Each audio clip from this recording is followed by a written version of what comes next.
7 ta maktab o'zgartirgan bo'lsak, 7 marta bunda travma deb o'ylayman. O'g'lim qiynaldi. O'sha bu yil o'ziga yoqqanidan ham xursand bo'lib, onajon, bo'ldi, boshqa maktab almashtirmayman, xudo xolisa. Menga shu maktab yoqdi dedi-da. O'zi farzandim aytishi bo'yicha o'zi xohlagan maktab ekan shu.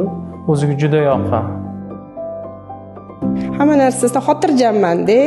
Xotirjamlik asosiy o'rinda aytadi, ota-onaning birinchi o'rinda xotirjamlik farzandidan-da.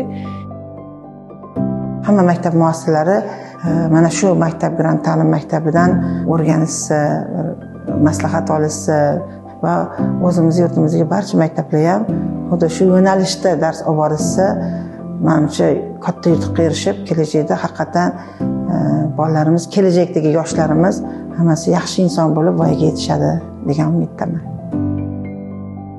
Men bir ona sifatida shuni ayta olaman, grant ta'lim maktabida o'qigan har bitta farzand kelajakda albatta o'z o'rnini topadi. Hech bir maktabda men o'quvchilarga nisbatan bunaqa hurmatni ko'rmaganman. Juda ham yaxshi ko'radi, o'qituvchisini hurmat qiladi. Darslari juda ham qiziq o'tadi. Har safar yangi narsalar o'rganib, o'zini ustida ishlab, har tomonlama bilimga qiziqtirishyapti, o'zligi xohlashyapti bolalar. Bu zo'rlash, majburlash yo'q. Bolalarga, o'quvchilarga e'tibor kuchli, darsiga e'tibor kuchli.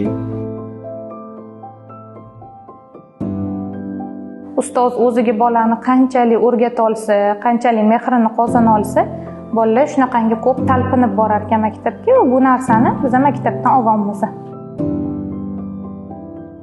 Yengilliklar yaratib turishligi juda ham yoqadi menga. Chunki bolalar ham zerikib qolishmaydi fandan, o'zligini ustida ishlab, yanada bilimligi ham kuchayadi, mustahkamlanadi deb tushunaman.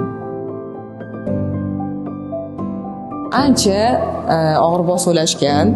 Nega bu yerda ta'lim boshqacha?